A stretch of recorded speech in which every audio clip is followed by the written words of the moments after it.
Well, ladies and gentlemen, today's introduction video is a special treat. We're going to look at one of my favorite snakes, probably my favorite viper, Iris, my Ugandan locality, Bitis nessicornis, or rhino viper. She was born in September of 2023. She's one of the few actually captive bred, captive born, not just like captive born where it's like a wild caught import, but her parents were raised in captivity, then bred in captivity.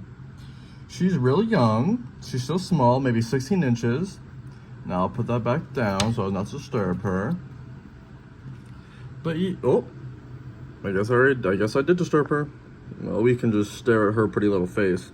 Probably the prettiest snake I've ever owned. Maybe, oh, someone's angry. Someone's an angry little snake. But,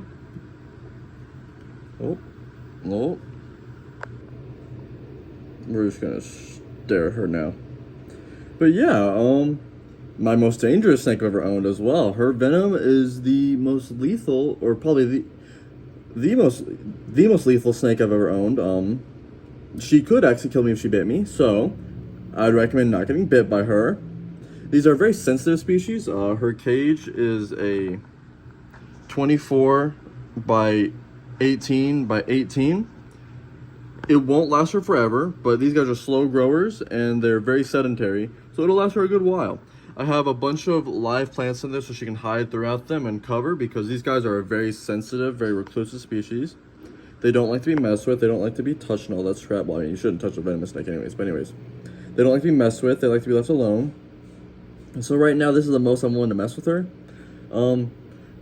Yeah, I just wanted to introduce her. My little Bitis nessicornis, or rhino viper, or I guess these guys are also called butterfly vipers.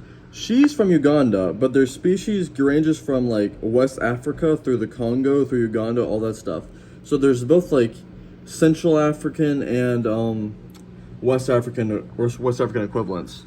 Her cage is bioactive. It has some isopods in there. I have some Armadillidium and some Porcelliondes. She's currently eating small mice. I've tried to feed her quail. She hasn't quite taken to quail yet, but we'll see. She bit it and then let go of it. We'll see if she eventually gets into it. In the wild, they would eat a good amount of birds, so hopefully she ends up eating the birds as well. But yeah, not much to her. She sits there and looks pretty. She's a kind of a cranky little lady, but that's okay. Yeah, she has beautiful blue eyes, and yeah. Just wanted to introduce my newest little viper. And probably the last viper for a while. Just look at that. Look at that little face. Look at that little arrowhead. Aren't you just a perfect little snake? Perfectly curated.